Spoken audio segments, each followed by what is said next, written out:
Good evening and welcome to the New York Symposium with Diane Sayre. This is the last symposium before the Tuesday, November 5th general election in the United States, which many people have said is the most important in American history. It may be or may not be.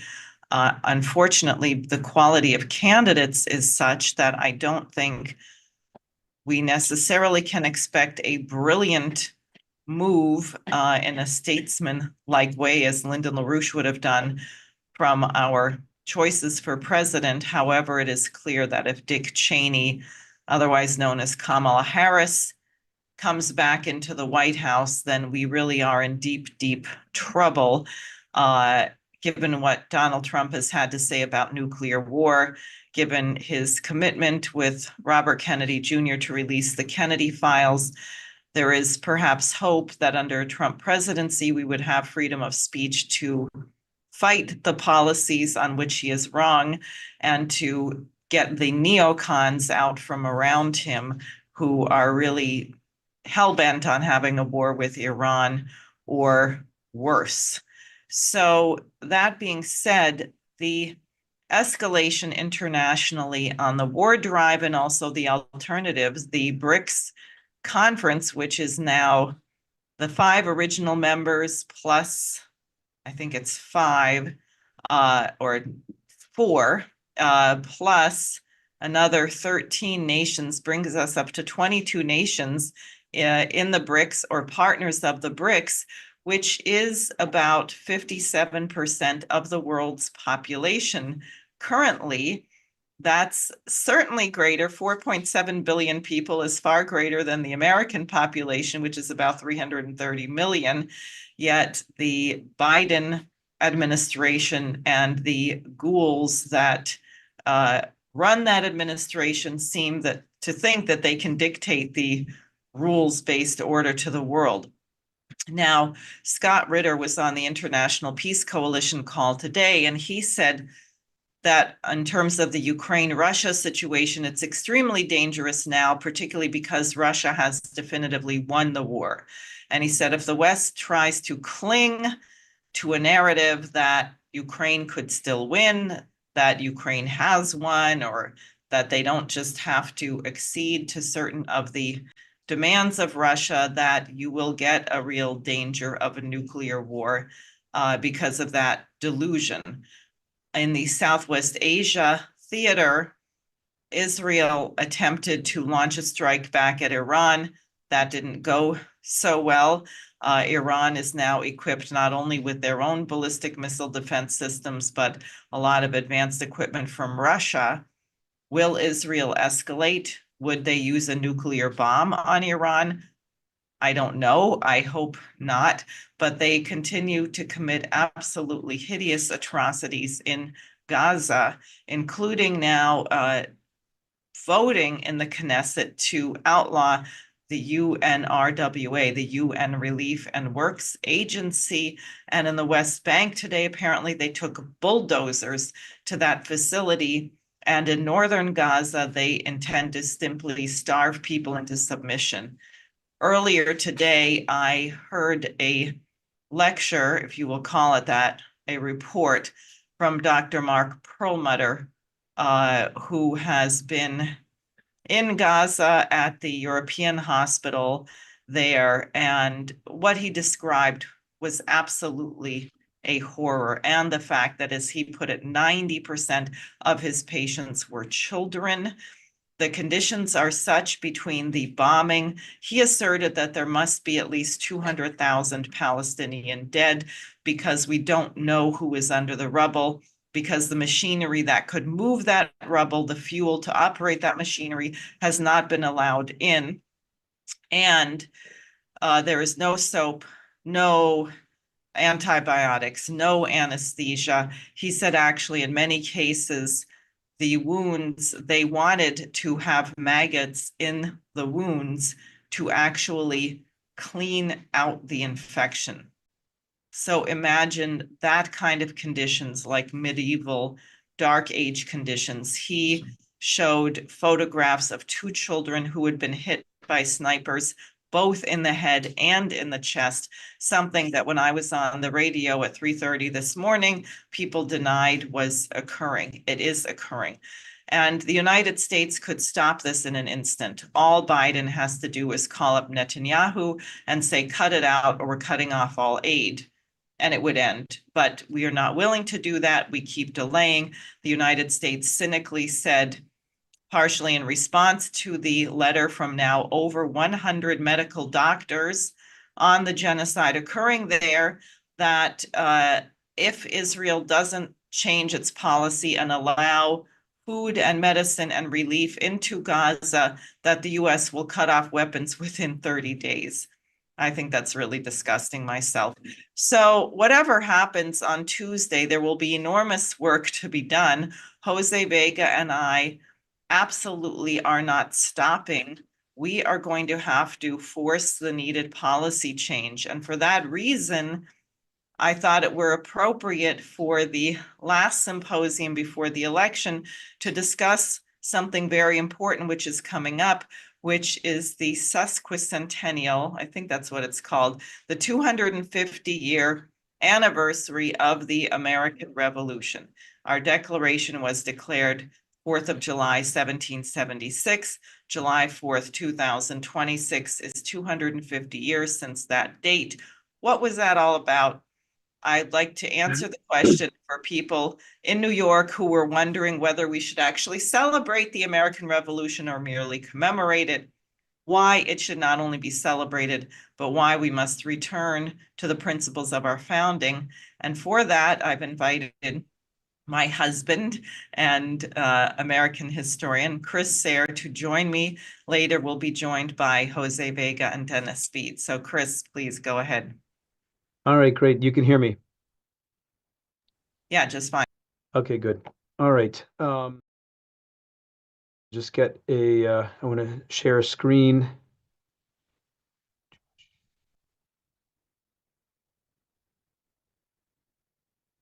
There we go.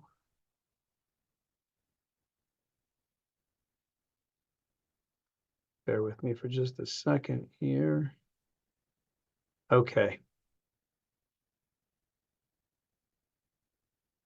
All right, so people can see the screen?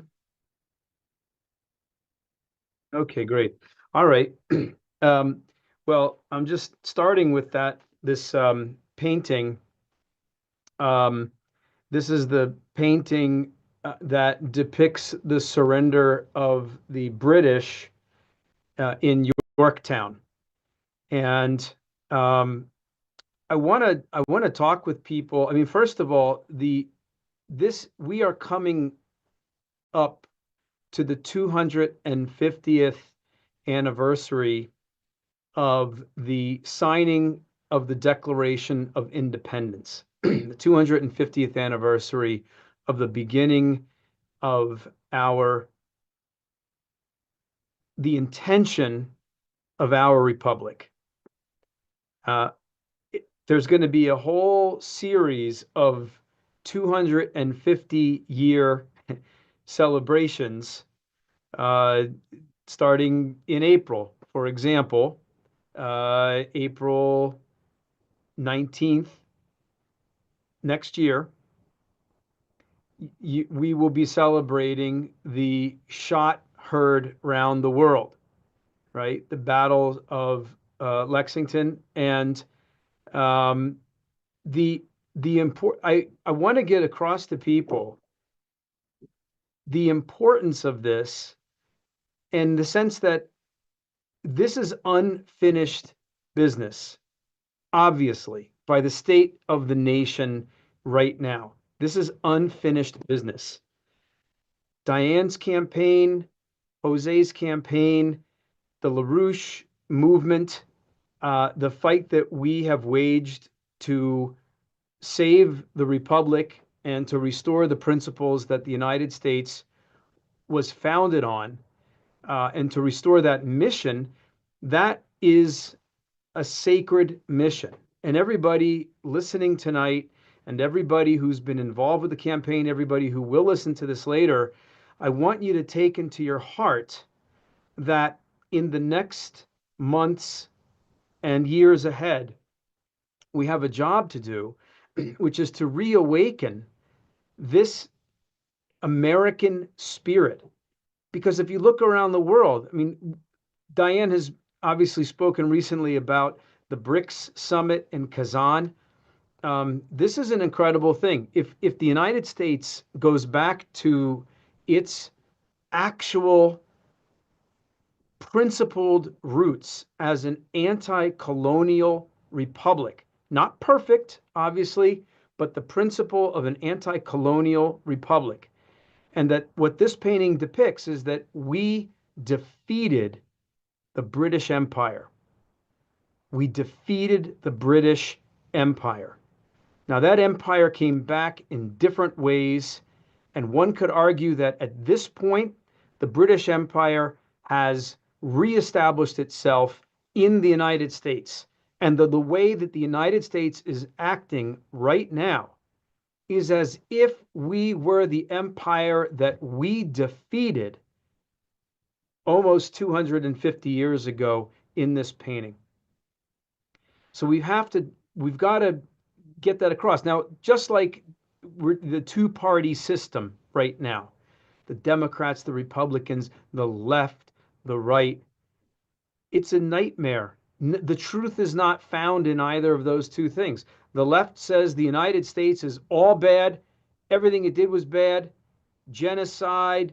It did, there's nothing different about the United States than any other empire. We're an empire. That's not true. And then on the other side, you have the so-called right wing that says everything the United States does is great. It's perfect. I'm for America. Don't question anything the United States does, or you're not a patriot. We'll deport you. These are silly ways to think about the United States. This is an experiment on the highest principles of what governs nations, what governs mankind, what's the future of mankind. And, as Diane has pointed out, if we return to the principles of the United States, the world right now is moving in the direction of an anti-colonial principle that the United States will fit right into, and we will thrive. Our constitutional republic will thrive as a beacon on the hill, as it has been put, working with the rest of the world on this kind of mutual cooperation between nations. So there's a quote that I love, which is because everybody has heard "my country, right or wrong," right? Which comes across as a jingoistic thing. Everybody, oh, my country, right or wrong, love it or leave it. Well, actually, the whole quote is "my country, right or wrong. If right, to be kept right. If wrong, to be set right." And that's our mission. Now, I want to get across some important principles about the United States. And as I have done in the past in history classes that I've done with Diane's campaign, I'm starting with Nicholas of Cusa. Because the fight, as LaRouche defined it, and it's funny because this morning, when Diane was being interviewed, the interviewer said, well, some people say that it's a cult that you're in. And Diane said, well, the reason why they say that is because they do not want people to think in profound terms. So the thing that makes people uncomfortable about LaRouche, when you read something by LaRouche, because a lot of times you read something by him and you say, man, I can't even figure out what he's talking about. I mean, this is just, it seems weird to me. I don't understand what he's talking about. I don't know the names of the people he's talking about, etc. So our enemies said, it's a cult, crazy,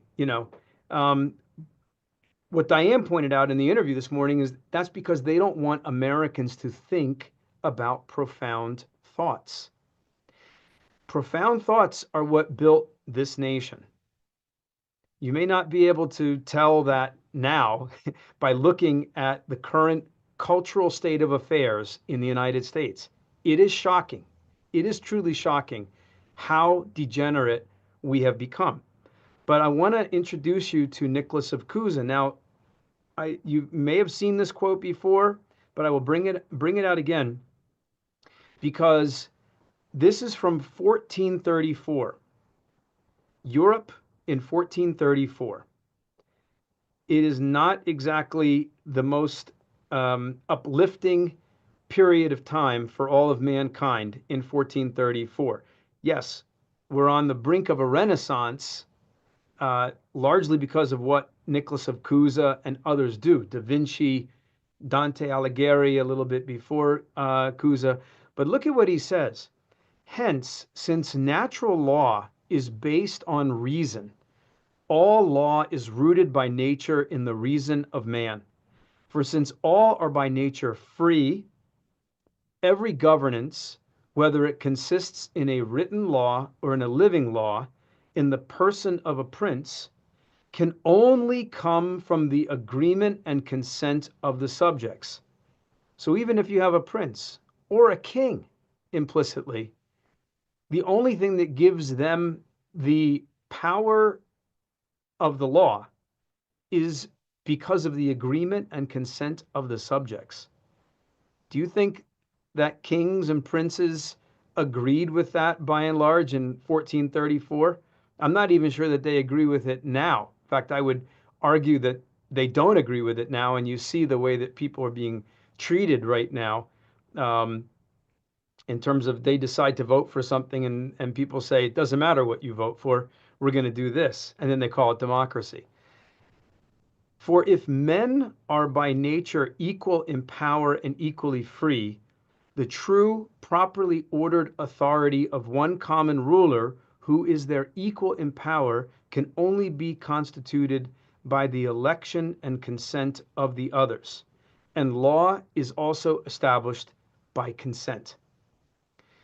So in 1776, the Declaration of Independence, and we're going to get to the quotes from this, is modeled on exactly this idea 350 years later. So here we are 250 years later almost. So almost 600 years. This has been a fight that's going on, and it still has to be won. And we have to play a role in that. And it's a proud heritage. I mean, we are so privileged to be Americans. We're not waking up to bombs falling on our heads every morning. We have electricity. We have a nation that's been established by the founding fathers.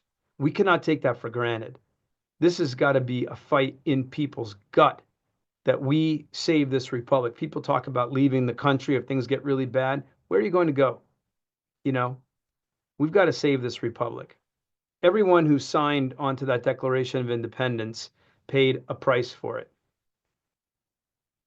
So some more profound ideas. Leibniz versus Locke. Everybody's told that Locke is the philosopher that our nation was founded on: life, liberty, and property. That's what Locke said: life, liberty, and property. Of course, that's not what the Declaration of Independence says. It says life, liberty, and the pursuit of happiness. Now, the pursuit of happiness is a Leibnizian concept. And this is from Leibniz on what he thinks about the mind. Let me just get this out of the way so I can. On Platonic enthusiasm, he writes in 1707, since we discover being the one substance action and the like within ourselves, and since we are conscious of ourselves, we need not wonder that their ideas are within us. The innate concepts of Plato, which he concealed by the term reminiscence, are therefore by far to be preferred to the blank tablets of Aristotle, Locke, and other. I have to And other recent, no, this is, sorry.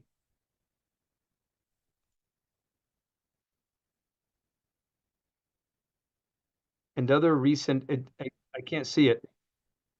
Yeah, these slides are not. Anyway, I can't read what it says, but basically what he's saying here, he's referring to this idea of the blank tablets of Aristotle and Locke. What Aristotle and Locke, what Locke specifically said is that when you're born, you're a tabula rasa.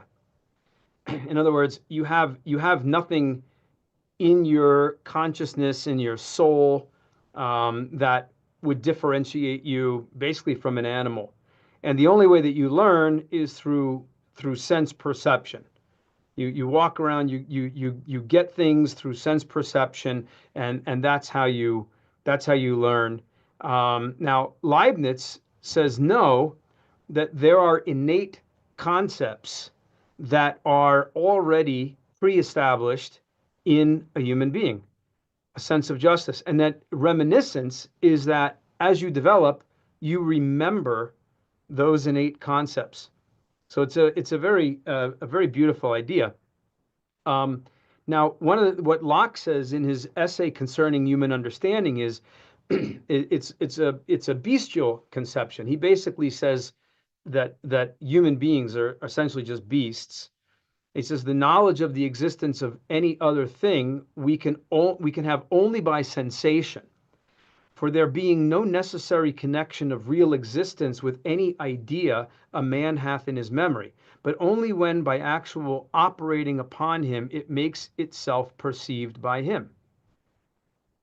As to myself, I think God has given me assurance enough of the existence of things without me, since by their different application I can produce in myself both pleasure and pain, which is one great concernment of my present state. So what humans, and this is the same thing that Adam Smith says later, right? That the big ideas, the profound ideas are not really my place to look at. I'm just a little hard ball looking for pleasure and avoiding pain. That's my main concernment. I'll leave that other stuff up to God. It's really unknowable to me, and that's my focus. Now, imagine this philosophy um, being what defines a nation state or what defines an empire, right? If this is the philosophy of empire right here, you really don't care about the about other people. You're mainly concerned about your own power, your own yeah, your own power and your own pleasure and pain. Now, there's a whole different concept. Now, James Logan set up a library in the United States that Ben Franklin spent a lot of time in. And Logan had a lot of the writings of Leibniz, and he attacked Newton and Locke quite a bit because of this idea of that everything is hard balls. Right? Human beings are hard balls. The universe is hard balls. They bang against each other.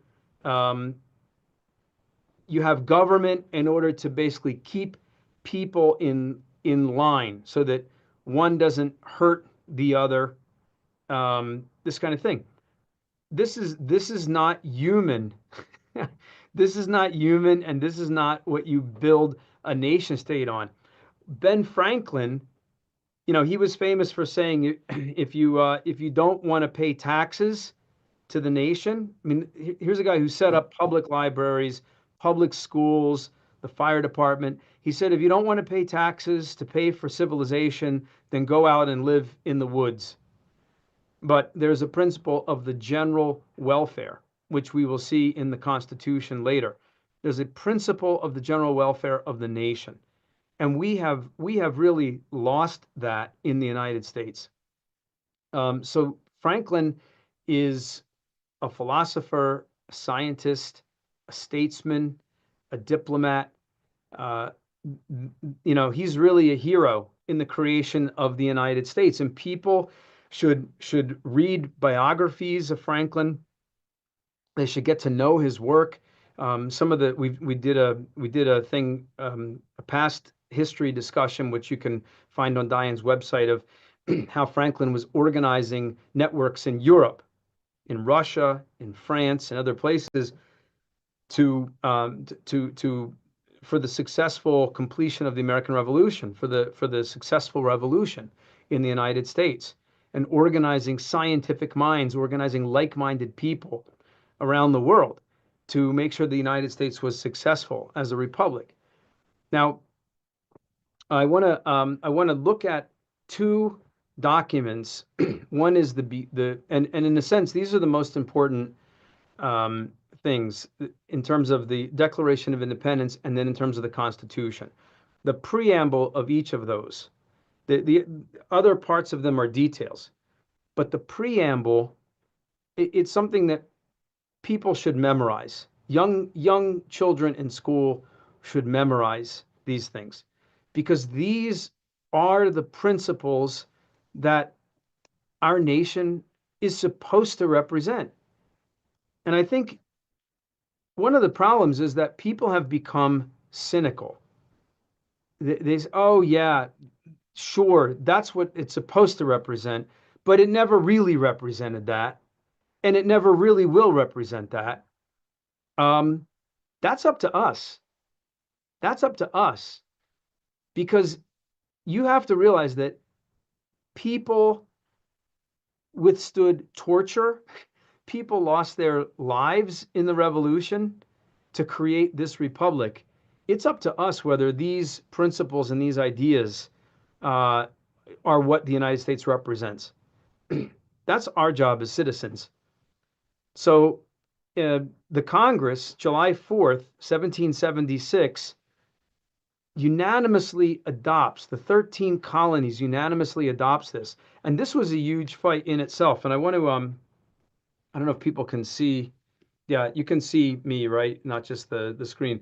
This book here by Nancy Spanis, Defeating Slavery, Hamilton's American System Showed the Way. Highly, highly recommend getting this book and reading it, because what it goes through is how slavery was defeated in the United States.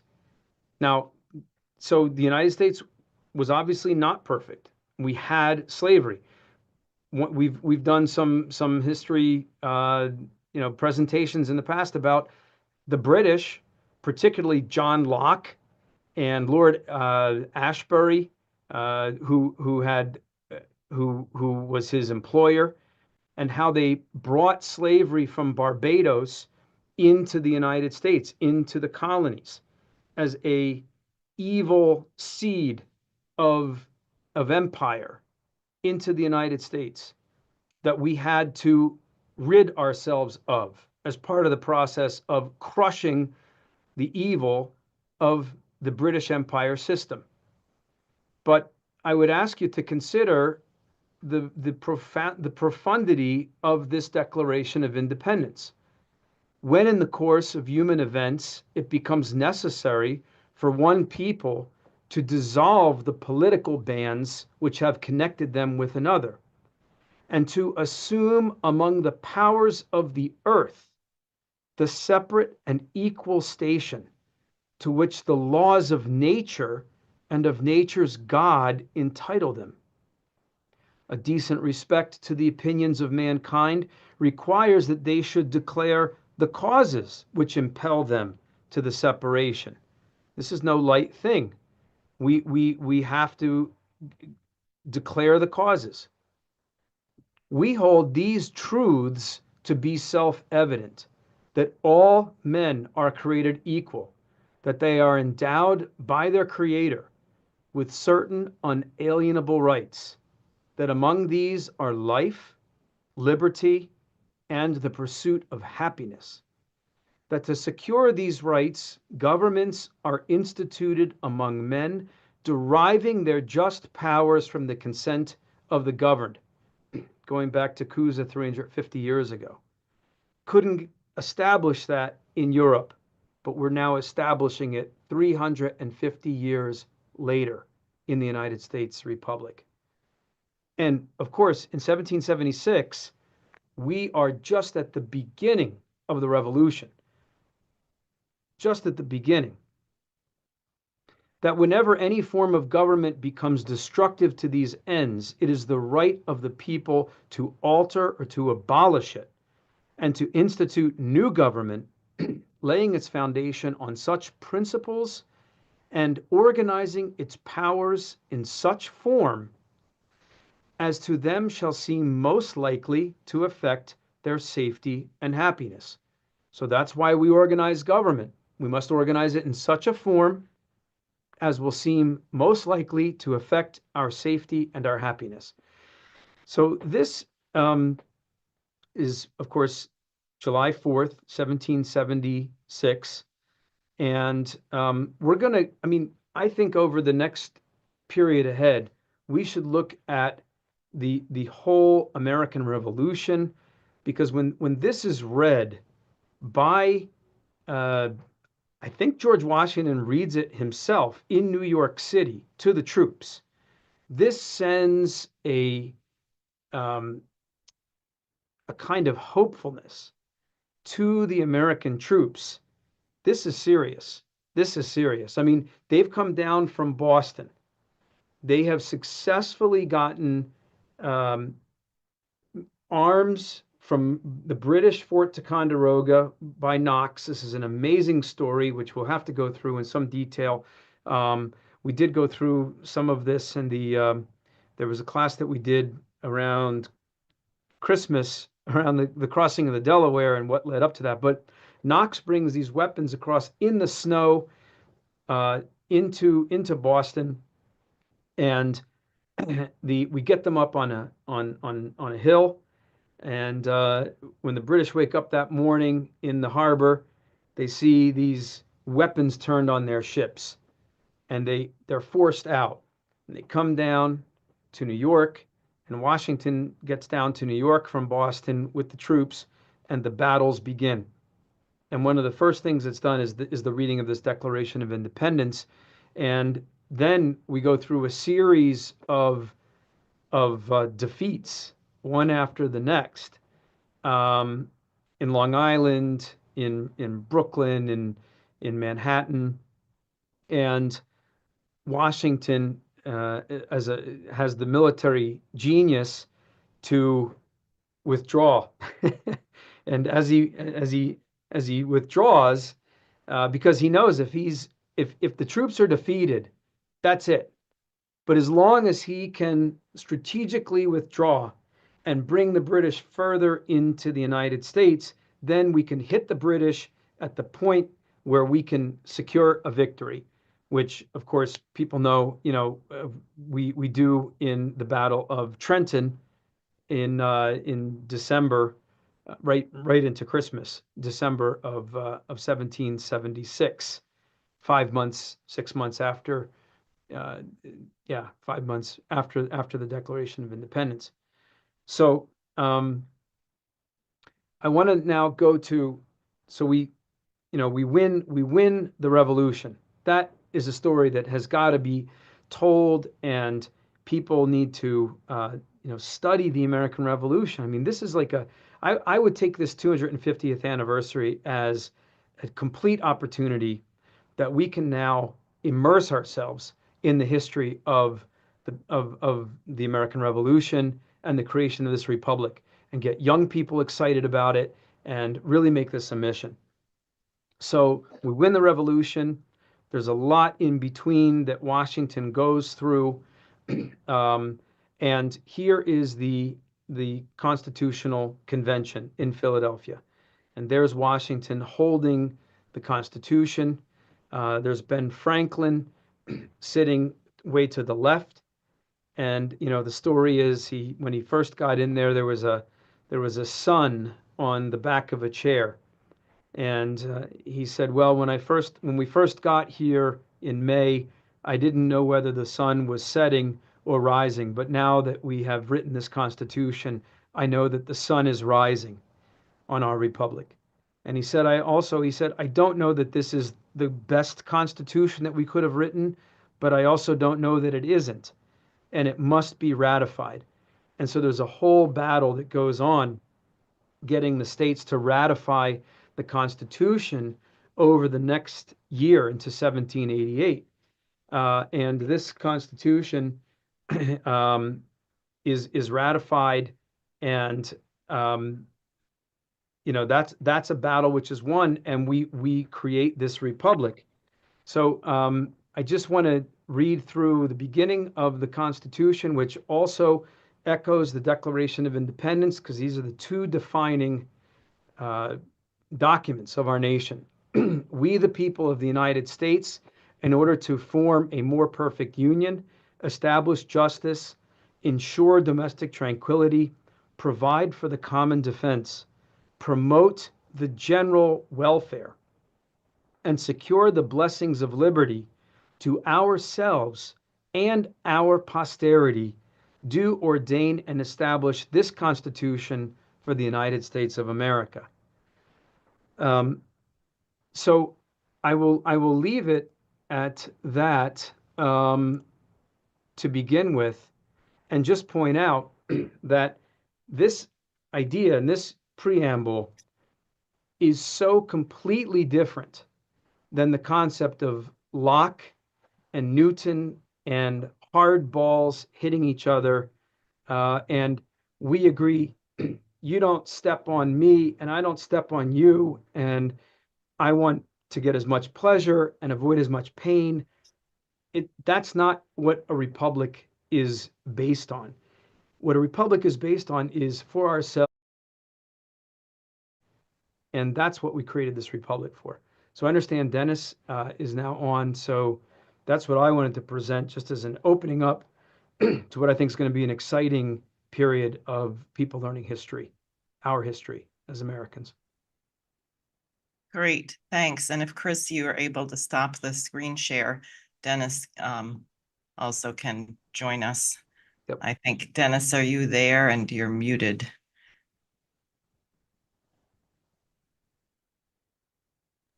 Yes, I'm here in the shadows Yes, okay, we see you there.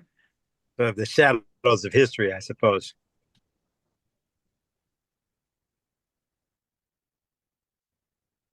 You're able to see my image. Is that all right? It's All okay. right. Yeah. Yeah. Well, I think that the 250th anniversary of the country gives us an opportunity to clear up a lot of things. And I think it's going to be a very interesting time for us to take up various things. Let me give you an example of something. This is from a book recently written by David Hackett Fisher, who wrote Washington's Crossing. He has the following passage. He's speaking about 1613. So this is 6 years before 1619. And he says this: in the spring of 1613, the Dutch ship Jonge Tobias anchored in the lower Hudson River. Captain Moselle was having trouble with an enterprising black mulatto named Juan Rodriguez, who liked the look of Manhattan Island and had asked permission to leave the ship. The captain refused, and Rodriguez threatened to jump overboard if, quote, not allowed to depart. The two men struck a bargain. Rodriguez renounced all claims on his Dutch employers, and the captain gave him 80 hatchets and some knives for trade goods, with weapons for his own defense. Juan Rodriguez went ashore alone, and this black mulatto became the first documented non-native settler on record to seek his fortune in what is now the city of New York. And now the story continues, gets more interesting. A few months later, the Dutch trading ship Fortune arrived. Her captain, Hendrik Christensen, met Rodriguez, and together they went into the fur business.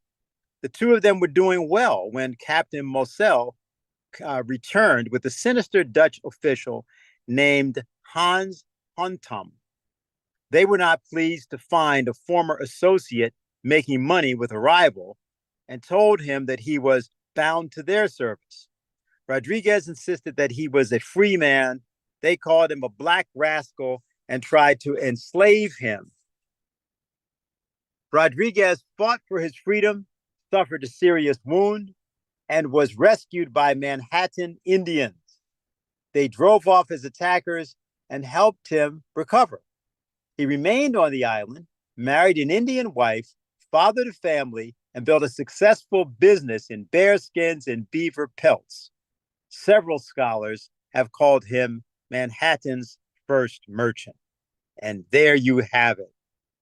The good luck story of Juan Rodriguez, the first New York Manhattan. Okay, now, these are the kinds of pleasantries that are going to probably come up. And with a guy like David Hackett Fisher, what gets interesting is that these are, yes, anecdotal stories, but they're relevant because they're going to challenge, and we're going to challenge, the entire conception of what people have thought of as American history. I didn't hear the very beginning of what Chris said, but one of our associates, Anton Chaikin, has written a book, and I think he's writing a second book called Who We Are. And I believe that what is important is for us to use, well, what will be really the period between particularly April of 2025 and December of 2026 to cause the country to rediscover who we are. Now, that will be largely around the American Revolution, but all of our history should be revisited.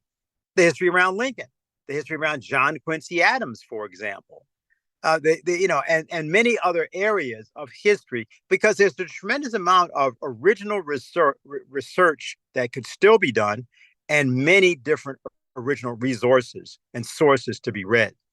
They're all the entire American system group of economists. There's Henry Charles Carey, there's Matthew Carey, there's Erasmus Passion Smith, there's Friedrich List, of course, there's Wharton Barker, and there are many others that could be profitably reintroduced into the curricula of schools, but more importantly, into the general knowledge.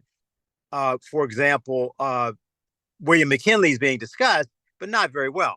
And I think that is another example of what we might want to, lost my lights there. Sorry. Oh my God.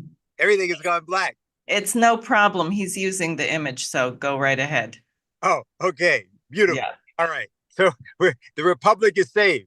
So I just wanted to say that much about it. And in terms of the particulars, what Chris just was talking about with respect to the founding documents, let's just take the Constitution. Okay, that's Gouverneur Morris, the preamble to the Constitution, and his writing of it. Well, Gouverneur Morris also was involved in a very vigorous debate on the floor of the Constitution, the development in Philadelphia, on the question of slavery and radical opposition to slavery. That it didn't carry. His motions didn't carry.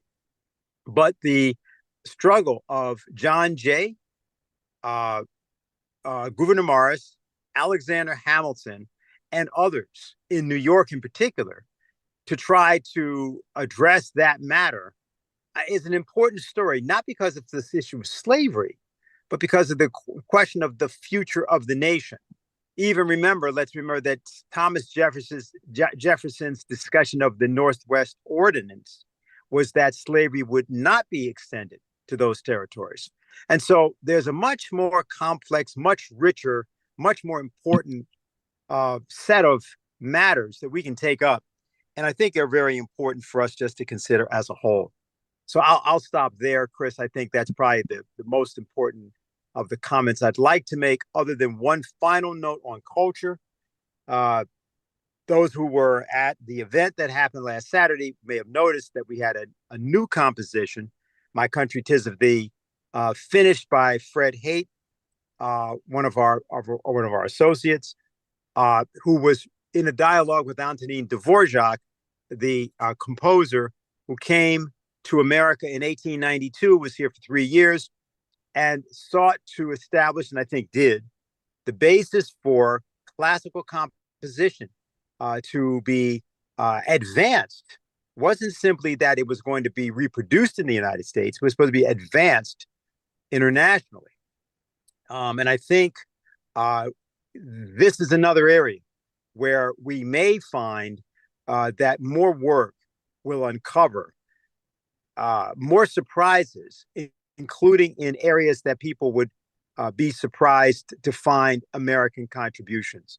I think that that's an important other element that we ought to pursue as in the next, even really now, because we're only 6 months away, from that opening salvo of the 18th of April of 1775, when the Battle of Lexington and Concord, essentially after the Paul Revere ride, was then on the 19th engaged. So I'll stop there. Great. Thanks. I do think the cultural question is really important. I mean, the whole thing is because somehow our nation, by its actions currently, seems to have gone off the rails from the intent of our founding. You think about Alexander Hamilton, Ben Franklin, Gouverneur Morris, John Jay, their vehement opposition to slavery and their devising of a government in which that institution was going extinct, and their very deep understanding that slavery was antithetical to everything in our Declaration of Independence. But clearly there was a brawl, and I do wish that people could reflect a little bit more self-consciously, because it's very easy to look back and judge people in history as white hats and black hats and just say, well, nothing they did was ever any good because they did this particular bad thing, or they were very, very good, and therefore they must have been right on something that actually was a mistake. People have many complex factors weighing on them. I mean, I know everyone watching the symposium this evening is probably perfectly consistent in all your thoughts and behavior all the time, but believe me, hundreds of years ago, it wasn't that way. And I think that's why history is so important, because once you understand it as a living process, and that our nation isn't finished, not only is it not finished, but we've gone way away from the intent of our founders who fought the British Empire, and we have a lot of work to do. But by reflecting on how we went off the rails, and I would say also recognizing the reflection of our own American Revolution in the process that's happening with the BRICS nations, emphatically shaped by a brilliant American, namely Lyndon LaRouche, that we may begin to find our own identity again. So I'd like to know what both of you think of that. I think it's an urgent question, frankly, and I'm not sure that the world is going to make it if the United States doesn't do this. Well, yeah, I mean, actually, what you said, you sort of took the words out of my mouth. I wanted to make that point as well, is that if you're going to be critical of the founding fathers, you had better be critical of yourself right now, because, you know, that's the point, is that, sure, they weren't perfect in comparison to what Americans have become now. They were amazing, and with all of their problems, you know, and it's just like now, you cannot look at these people and say, oh, he's the icon, he was perfect, he did everything right. Like Diane said, it's not the case. Now, just one thing I would read to you, which I think you'll find interesting on this question of the Declaration of Independence, because we all know the Declaration of Independence as the finished document that everybody signed and ratified, but there was a battle in terms of the writing of the Declaration of Independence. There was a committee that wrote the Declaration of Independence, John Adams from Massachusetts, Benjamin Franklin from Pennsylvania, Thomas Jefferson from Virginia, Robert Livingston from New York, and Roger Sherman from Connecticut. And all of these five, even Jefferson, had expressed their antipathy to slavery. Now, some of them more than others, obviously. I mean, Ben Franklin, who apparently did have slaves until 1781, I think, had a couple of slaves. Nonetheless, he was very much involved in the Quakers, the Quaker movement and people around there who fought slavery in Pennsylvania. He came out of the circles of the Winthrops and others in Massachusetts who were, solidly against slavery. John Adams wrote the Constitution of Massachusetts, which said specifically, let me see if I can find that. This is from the 1780 Massachusetts Constitution, written by John Adams. All men are born free and equal, and have certain natural, essential, and unalienable rights, among which may be reckoned the right of enjoying and defending their lives and liberties, that of acquiring, possessing, and protecting property, in fine, that of seeking and obtaining their safety and happiness. And this was argued in the courts in Massachusetts as being against slavery, and slavery was abolished in Massachusetts, for example. So I think people have to get a sense there was a total brawl, even in the Declaration of Independence itself. Here was the list of grievances about what the British Empire, what the King of England has done, George III, right, as to why we are declaring our independence. Here's a paragraph that was supposed to be in the Declaration of Independence. He has waged cruel war against human nature itself, violating its most sacred rights of liberty and life and liberty in the persons of a distant people who never offended him, captivating and carrying them into slavery in another hemisphere, or to incur miserable death in their transportation thither. This piratical warfare, the opprobrium of infidel powers, is the warfare of the Christian King of Great Britain, Christian in capitals, determined to keep open a market where men, in capitals, should be bought and sold. He has prostituted his negative for suppressing every legislative attempt to prohibit or to restrain this execrable commerce. Did Thomas Jefferson write that? I don't know. I don't know who on the committee wrote it. Thomas Jefferson put it forward to be ratified by the 13 states. Is Thomas Jefferson a problematic figure? In many, many ways, not just on the question of slavery, on the question of the national bank, on the question of states' rights, on the question of any number of things. He absolutely is. On the question of philosophy, on the question of Locke versus Leibniz, is Thomas Jefferson a problematic figure? Yes, he is. But now this was taken out once it hit the Continental Congress. It was taken out, presumably by the southern states. They would not have signed on to this Declaration of Independence if it remained in there. But nonetheless, it was in there, and it could have gone through. I mean, so to Dennis's point, this has been a fight, and people should get to know the fight, because it's not all one way or another. And I would wager to say, I'll read you one other quote. This again from Nancy Spanis's book, Defeating Slavery. She quotes in here a recent book written by Gordon Wood. It's called Power and Liberty. And he asserts, with independence, nearly all the newly independent states, including Virginia, began moving against slavery. initiating what becomes the first great anti-slavery movement in world history. The desire to abolish slavery was not an incidental offshoot of the revolution. It was not an unintended consequence of the contagion of liberty. It was part and parcel of the many enlightened reforms that were integral to the Republic revolutions taking place in the new states.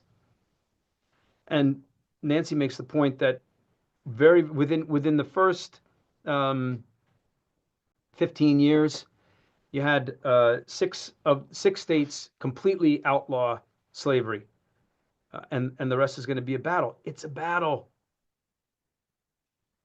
It's not to say slavery wasn't completely evil. It was evil and barbaric. It was a relic of the British Empire that had to be rooted out, and we did it.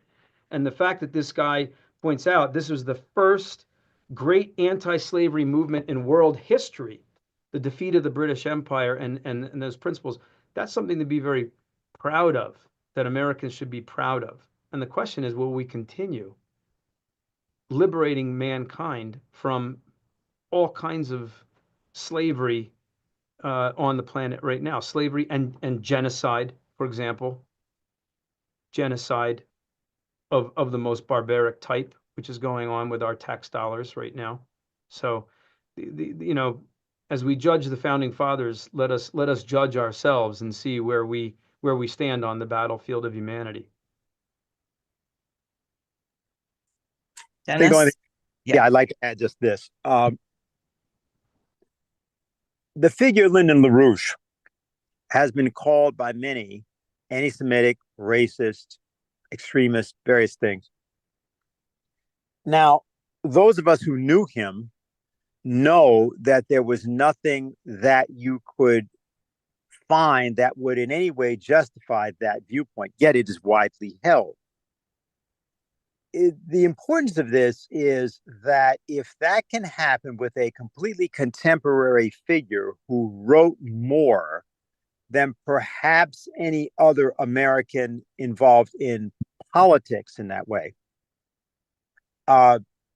if that misperception could persist, despite the voluminous writings and also, for that matter, available speeches given by that individual, then how should we approach the matter of resurrecting, if you will, the Americans of the 18th century and 17th century? Let's not even deal with it in terms of the founders. That's sort of one of those things. It's a small number of people. You pick those people and you talk about them. Yeah, but what about realizing that there was an experience like I read this Juan Rodriguez thing because it's funny, but just as an example, it is well known in Vermont and in New Hampshire, and to some degree also even Rhode Island, maybe also in Maine, as far as I know, but I know about Vermont and New Hampshire. You had several persons of African descent that were freemen who had gained freedom as a result of actions taken during the 1630s and 40s. In other words, they may have shown up either as slaves or indentured servants, because both of those were the case originally. And then they gained independence. People like Agrippa Hall, who's one of the well-known personages from the New Hampshire and Vermont area, or others. Some of these people showed up later as being early soldiers in the American Revolution, or simply being characters that existed in 1740s America and 1730s America. That is, what had occurred was that their ancestors had achieved freedom by something like the 1670s, 1680s. And so by the time the American Revolution rolled around, these people had been free for a century. They had been free, if you will, as long as the contemporary generation of African Americans, of which I was part, had been free, meaning back in 1963. Some of us remember seeing at that time persons that were 100 years old who had been born in slavery, and they have two or three of these people who gave speeches and so on that occasion. So what I'm saying is that in this, to the same degree that the generation in which I was born had been free, that same period of time to the Civil War, that period of time elapsed between 1676 and 1776. So there were all sorts of people going around America who were of African descent who were free. Who knows that? Well, the point I'm making is that we will have a lot of fun, just generally. And of course, there's going to be stories about Indians, there's going to be a story about all sorts of people. And it's important, I think, for us to try to, shall we say, humanize much of this, because the issue is to get away from trying to allow silly people to define the narrative of what American history really was, because it wasn't a narrative, it was a dynamic. And it was a development of the type that we've already discussed, one in which the literacy of the Latin farmer and the prospects of enterprise in development of American industry, like the Saugus Iron Works of the 1640s, meant that it was a way different country than has been represented by the British tainted histories that many of us have unfortunately imbibed. And that's why we need to thank people like Nancy Spanis and Anton Chaikin, the late Alan Salisbury, Graham Lowry, and other people who have authored important work of a groundbreaking nature that has changed the potential view of all Americans of what this country both is and what it can accomplish. Thanks. So there's a lot more on this, Chris. I don't know if you have more thoughts. It's about time to be wrapping up. I just want to let people know that December 7th and 8th is the very likely date of an international conference called for by Helga LaRouche on the topic of the new architecture, the new security structure. This has to be discussed. The colonial era is absolutely over. And as one of the Russian speakers said in Kazan, is the rest of the world going to be buried under its collapse, or will this new order come into being? And I think the more rapidly we can create the conditions where Americans reflect on what the nature of our republic is supposed to be, the more rapidly we can actually begin to play a positive as opposed to a destructive, murderous role in the world again. So I'd like people to save the date, December 7th and 8th. And I'm happy to also let you know that, because that should indicate to you that we are not stopping November 5th, 6th, or 7th, or 8th, not even after December 8th, but this fight is going to continue. And we are dedicated to working on the perfection of this republic, which has been very much tarnished over the recent years. So any closing thoughts from either of you? Well, I'm just excited about the opportunity that this presents, because as much as they'll try to bury it, and they are, it's still the 250th anniversary, and that's going to come out in various ways. I know Bob Wesser, who works on the campaign, was talking about all kinds of reenactments of battles that are coming up. I mean, we are going to play a role in bringing out this history. And as Dennis said, from our standpoint, which is the true history of what created this republic. So I'm excited. Great. Dennis, anything? I think that people should have a good time. I think what has happened as a result of your campaign, Jose's campaign, this notion of declaring independence is beginning to show up in various forms, sort of being echoed, sometimes by people who actually have completely different political views, as we saw this afternoon.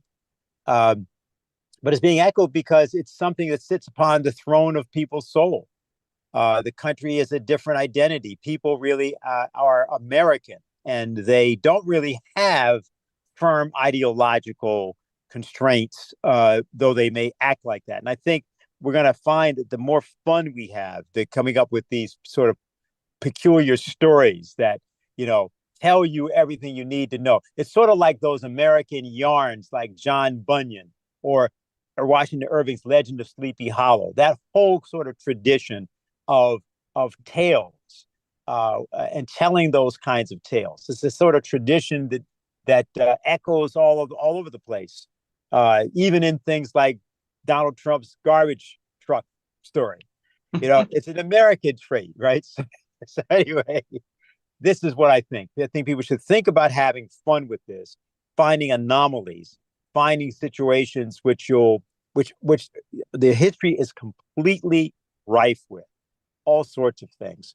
And that will allow us, by the way, to get some documentaries made, some movies made, some animations made, good kinds of discussions in small towns where some of these stories will have taken place, or there'll be some colorful ancestor that did something unusual or invented something important. So people just begin to sort of rummage through, if you want to put it that way, the back doors of the memory of this country, and then bring that to bear at a time when the world wants to see a different America. I think that's what we can do with this. Great. Agreed. Well, thank you both very much. Everybody who's watching, if you're in the New York metropolitan area, there's going to be a lot of activity this weekend. The New York City Marathon is on Sunday. We want to have a big presence and visibility there. Rallies tomorrow, and then Monday and Tuesday. So if you need literature, want to distribute, and emphatically would like to donate, you may donate to SARE for Senate. We need the funds up to the last minute to be able to follow through and beyond. So please visit sareforsenate.com. And I am going to be here again next week, whatever happens on November 5th and 6th. Thank you.